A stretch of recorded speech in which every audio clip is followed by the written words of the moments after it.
अगर मैं आप लोगों से एक सवाल पूछूं कि व्हाट इज एक्टिंग, तो बता पाओगे?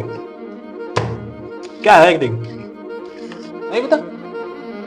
आ जाओ फिर मैं बताता हूं।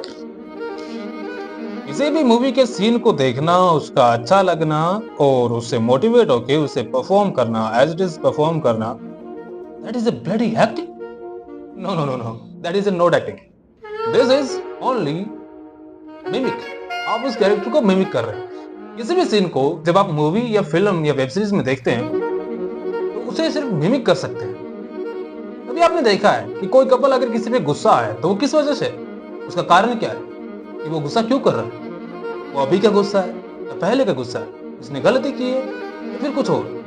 इसलिए हमें कारण पता करना होता है कि उसके इमोशन वो इतने ज्यादा क्यों है या फिर कम क्यों है। इसलिए that is not acting, that is mimic. इसलिए ध्यान रखो। एक्टिंग के दिग्गज ने क्या कमाल ही कहा है, you do not practice acting, you can practice writing. जब आप राइटिंग करते हैं तब आपको उसका रीजन पता होता है। वो कौन है, क्या करता है, किस एज में है, कारण क्या है, किससे बात कर रहा है, कहां बात कर रहा है, यानी कि प्लेस। ये सब अपना स्ट्रक्चर है। कैरेक्टर का बिहेव उसके अकॉर्डिंग होगा कि वो क्या चाहता है। राइट? थोड़ी सी अंग्रेजी खराब है तो संभाल लेना, ठीक है? तो आपको राइटिंग की प्रैक्टिस करनी है, किसी के डायलॉग चुराने या कॉपी नहीं करने। आपके अंदर आप क्या फील कर रहे हैं, अगर वो परफॉर्म कर दिया तो कमाल हो गया। कई बार क्या होता है ना कि एक्टर अपनी लिमिट भूल जाता है। अगर किसी सीन में लिखा है क्राइम, वो कंप्लीटली रो ही रहा है, तो उसे कोई फर्क नहीं पड़ता कि सामने वाला कैरेक्टर क्या कर रहा है, उसके पास आसपास जो लोग खड़े हैं वो क्या कह रहे हैं, सीन की रिक्वायरमेंट क्या है। क्योंकि वहां पे लिखा है कि क्राइम, तो वो क्राइम ही कर रहा है, उसे कोई फर्क नहीं पड़ता कि वो क्या रिएक्ट करे। इससे ये पता चलता है कि वो बंदा कितना अनप्रिपेयर्ड है, उसकी तैयारी कितनी कमजोर है। बेसिकली ये होता है कि कई सीन पे लिखा है कि गुस्सा करना है तो वो कंप्लीटली गुस्सा ही कर रहा है, अपनी आवाज को भारी बनाया और गुस्सा कर दिया। This is not acting. Acting को एक सरल और आसान तरीके से परफॉर्म करने के लिए हमें कुछ चीजों का ध्यान देना पड़ता है, जैसे कि रिदम, टोन और सिचुएशन। इन चीजों का ध्यान रखना पड़ता है।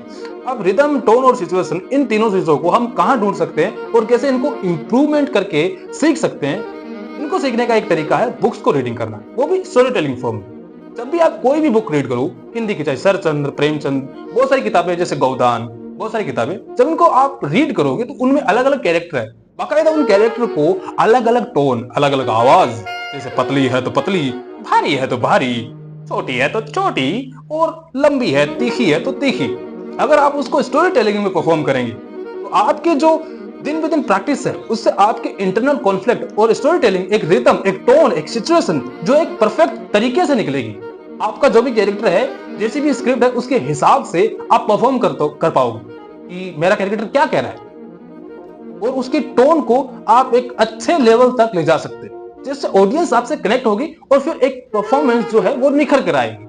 ध्यान रखना इस बात को। डायलॉग कैरेक्टर के बाहर का सच है और इनर मोनोलॉग उसके अंदर का सच है।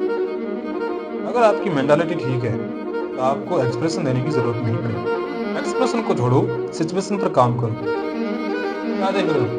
अभी देखोगे भी क्या? अरे जाओ परफॉर्म करो यार। अगर सब कुछ बता दिया तो इतना संभाल नहीं पाओगे, कुछ पॉइंट भूल भी जाओगे। चलो जाओ परफॉर्म करो यार। और हाँ, सब्सक्राइब करते हुए जाना भूलना मत। मैं कहीं नहीं जा रहा, यहीं पे हूँ, ठीक है? रुकना और बीट पर रुकना, जिसे इस्तेमाल करो डायलॉग में टाइम दो।